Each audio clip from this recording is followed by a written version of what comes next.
अनुसार, जिराको धुलो, लसुन र हरियो खुर्सानी, धनिया, काटेको प्याज हरियो, त्यसपछि बन्दा। मैले चाहिँ सुकेको धुलो खुर्सानी चाहिँ एड गर्दिनँ, किन भन्दा मलाई धुलो खुर्सानी खासै मन पर्दैन। त्यसकारणले चाहिँ म हरियो खुर्सानी नै एड गरेर देखाउन गइरहेको छु।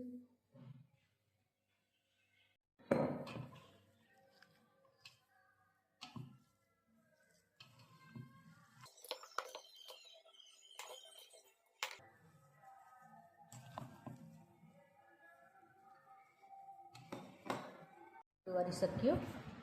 मिक्स गरिसकेपछि अब 5-10 मिनट जति मेरिनेट गरेर राख्दिने। पनि तयार गरिसकेको छु।